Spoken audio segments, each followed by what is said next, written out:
비가 내리는 그 밤, 언니는 내 문 앞에 무릎 꿇고 울부짖었다. 제발, 동생아. 나 버리지 마우 가족이잖아. 하지만 그 눈물은 가짜였다. 다음 날 아침, 그녀는 내 아파트를 훔쳐나가고 남긴 건 1,600만 원의 카드빚과 내 인생을 파괴한 비밀뿐이었다.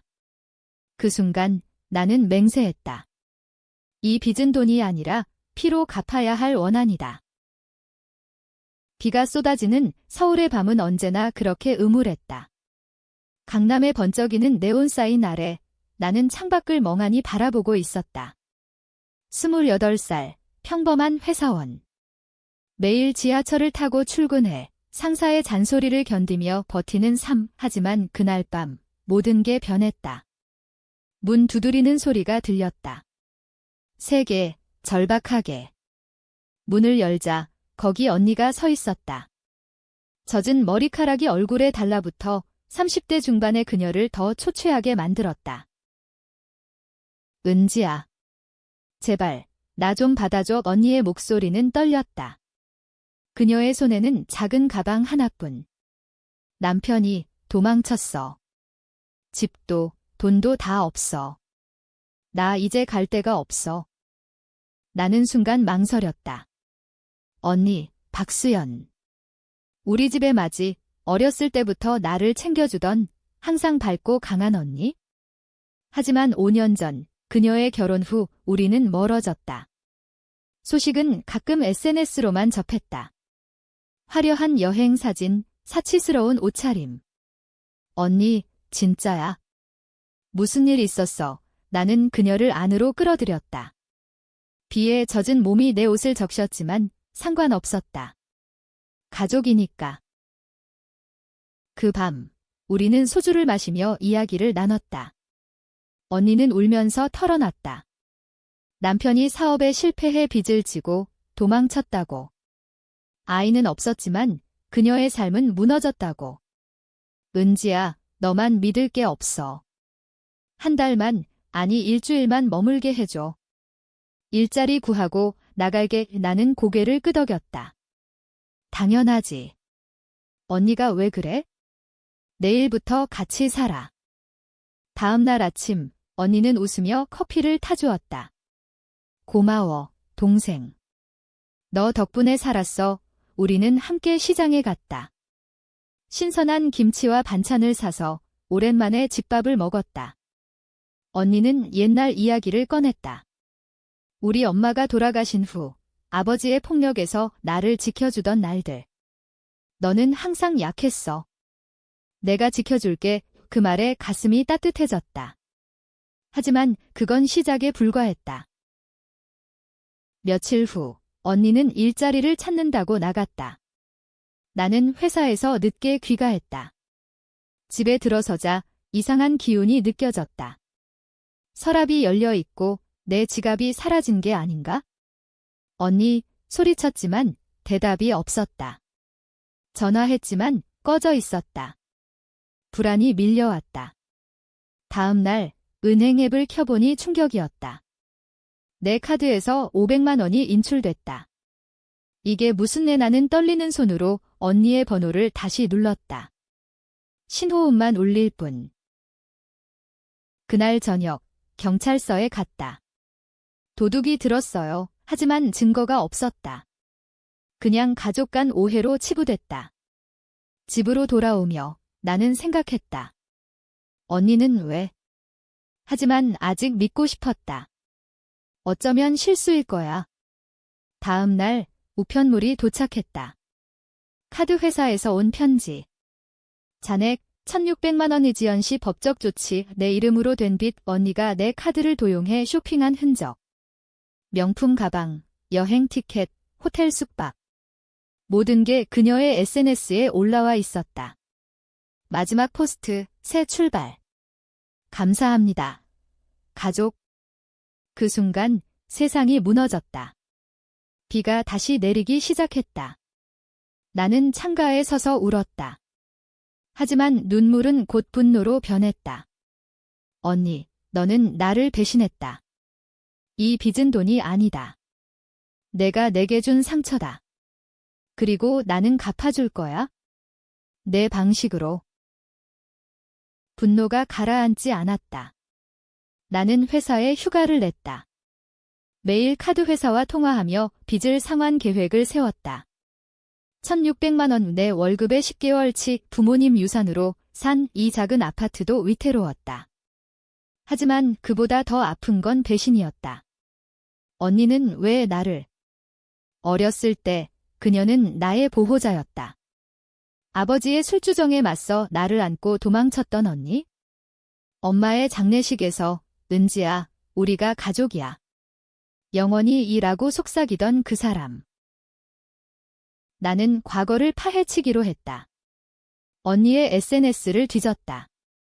마지막 포스트 후 계정이 삭제됐다. 하지만 캐시된 이미지들이 남아있었다. 부산의 리조트 사진. 행복한 휴가 해시태그에 남편 태그. 남편. 도망쳤다고 했는데. 나는 검색했다. 박수연 남편 위뉴스 기사가 나왔다. 3년 전 사기 사건. 언니의 남편 최민준. 투자 사기로 5억 원 피해. 언니는 증인으로 나섰지만 실제로는 공모자였다. 아내가 모른 척 도와줬다. 기사에 적혀 있었다. 충격. 언니는 범죄자였다. 하지만 왜 나한테? 더 깊이 파고들었다. 우리 가족의 비밀. 아버지의 죽음. 10년 전 교통사고. 하지만 속사정은 달랐다. 나는 기억했다. 그날 밤 언니가 늦게 귀가했다. 아빠가. 실수로 그녀의 손에 피가 묻어 있었다. 나는 어린 나이에 무서워서 입을 다물었다. 경찰은 음주운전으로 결론. 하지만 이제 보니 언니가 운전대를 잡았을지도. 아버지의 보험금 2억. 그 돈으로 언니는 결혼 자금을 마련했다. 나는 떨리는 손으로 옛사진을 봤다. 언니와 나, 웃는 얼굴. 하지만 이제 그 미소가 위선으로 보였다. 그녀는 나를 이용했다. 어렸을 때부터. 학교 등록금. 언니가 빌려준 게 아니라 아버지의 돈을 훔쳐준 거였다. 나는 그녀의 희생양이었다. 그녀의 죄를 대신 짊어진. 결심했다. 복수. 하지만 어떻게? 단순히 경찰에 신고. 그건 너무 쉽다. 한국 사회에서 가족 배신은 치명적이다. 언니의 삶을 파괴해야 한다. 그녀가 나를 파괴한 대로. 나는 그녀를 찾기 시작했다. 친구들, 공통 지인. 수연이. 부산으로 갔대. 나는 기차표를 끊었다. 비가 그친 서울 거리를 걸으며 계획을 세웠다. 먼저 그녀의 약점을 파악. 그 다음 천천히 조여가기. 부산에 도착했다. 해운대의 호텔. 언니의 마지막 체크인. 로비에서 직원에게 물었다. 박수연 씨. 어제 체크아웃 후 그녀는 여전히 남편과 함께였다. 사기꾼 커플. 나는 그들의 흔적을 쫓았다. 카페, 레스토랑.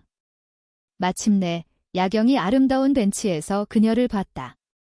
언니, 여전한 미소로 남편과 웃고 있었다. 나는 멀리서 지켜봤다. 심장이 쿵쾅거렸다. 언니, 내 차례야. 부산의 밤바다는 잔잔했다. 하지만 내 마음은 폭풍이었다. 나는 스마트폰을 꺼내 녹음을 시작했다. 언니의 목소리를 잡기 위해. 다음 날, 나는 그녀의 옛 친구를 만났다. 대학 동창, 김지은. 수연이. 요즘 사기질 좀 하고 다니던데? 조심해. 지은은 커피를 마시며 털어놨다. 언니는 결혼 후 남편과 함께 다단계 사기를 쳤다. 피해자 수십 명, 너 동생이라서 모르는 거지? 그녀 항상 이용하더라. 나는 지은에게 부탁했다. 연니한테 연락 좀 해줘. 내가 왔대. 지은이 전화했다. 은지 왔어. 만나자 함정이었다. 우리는 해운대 카페에서 만났다. 언니의 얼굴이 창백해졌다. 은지. 어떻게 여기에? 언니, 빚 갚으러 왔어. 나는 차분하게 말했다. 그녀는 웃었다. 무슨 소리야? 오해야. 내가 왜? 하지만 눈빛이 흔들렸다. 나는 증거를 보여줬다. 카드 내역, SNS 스크린샷. 이게 오해? 1,600만 원, 언니 이름으로 쓴 거잖아. 그녀는 울었다. 미안해. 남편이 강요해서. 나도 피해자야 변명. 하지만 나는 알았다. 그녀의 눈에 스멀스멀 피어오르는 교활함. 돈 줄게. 갚을게. 제발, 가족으로서 용서해. 나는 고개를 저었다. 가족. 언니가 가족을 배신한 거잖아. 아버지 일도 다 내 탓이야. 언니의 얼굴이 일그러졌다.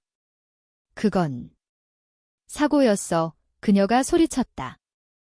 카페 사람들이 쳐다봤다. 논쟁이 시작됐다. 그녀는 아버지의 죽음을 부정했다. 아빠가 먼저 날 때렸어. 자위였다고. 하지만 나는 증언자를 찾았다. 이웃 아주머니. 그날 수연이가 차를 몰았어. 취해서 언니는 패배감을 느꼈다. 은지야, 제발. 내가 다 설명할게. 비밀 있어? 그 비밀은 더 깊었다. 언니는 임신 중이었다. 남편의 아이.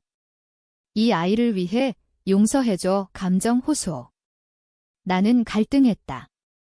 복수 vs 가족. 하지만 그녀의 눈에 아이가 아니라 돈이 보였다. 아이. 그럼 왜 나한테 빚을 떠넘겼어? 그녀는 대답 대신 도망쳤다. 남편이 기다리는 차로. 나는 쫓지 않았다. 대신 다음 함정을 팠다. 언니의 남편, 최민준. 그의 과거를 파헤쳤다. 사기 전과. 나는 익명으로 경찰에 팁을 줬다. 최민준, 부산에 있음. 그날 밤 뉴스에 나왔다. 사기범 체포. 언니는 혼자 남았다. 그녀의 전화가 왔다.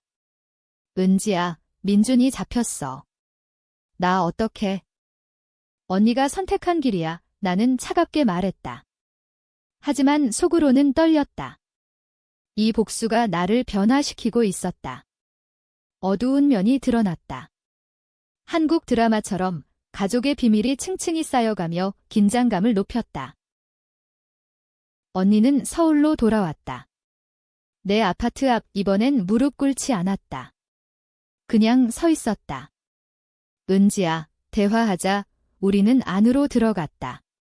테이블에 앉아 그녀는 모든 걸 털어놨다. 아버지 일, 진짜야. 내가 운전했어. 하지만 아빠가 먼저 폭력을. 나도 피해자였어. 눈물이 흘렀다. 진심처럼 보였다. 나는 물었다. 그럼 왜 나한테 죄를 씌웠어? 보험금으로 내 삶을 꾸렸으면서. 언니는 고개를 숙였다. 미안. 나 약했어. 남편이 강요해서. 그리고 내가 강하니까? 너라면 견딜 거라 생각했어. 그 말에 화가 났다. 내가 강해? 언니 때문에 무너졌어. 직장도 잃을 뻔했어. 논쟁이 격해졌다. 너는 항상 완벽했어. 공부 잘하고 일 잘하고. 나처럼 실패자 아니잖아. 언니의 외침. 나는 반박했다. 실패자. 내가 선택한 거야? 사기, 배신. 그게 내 선택. 우리는 서로를 향해 비난했다. 가족의 어두운 면, 한국 사회의 압박. 성공, 명예, 체면. 언니는 그 압박에 짓눌려 변했다. 그 밤, 그녀는 머물렀다. 임신한 배를 쓰다듬으며. 아이 이름, 은지로 지을게. 용서해줘. 나는 갈등했다. 복수심 vs 연민. 다음 날, 나는 그녀를 도왔다. 병원 예약, 돈 좀 줬다. 하지만 속으로는 계획을 세웠다. 그녀의 약점, 남편의 재판. 나는 증언자로 나서기로 했다. 언니가 공모했다. 그게 복수의 핵심.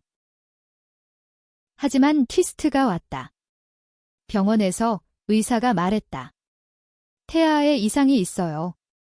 유산 위험이 연니는 무너졌다. 은지야, 나 버리지 마. 나는 안아줬다.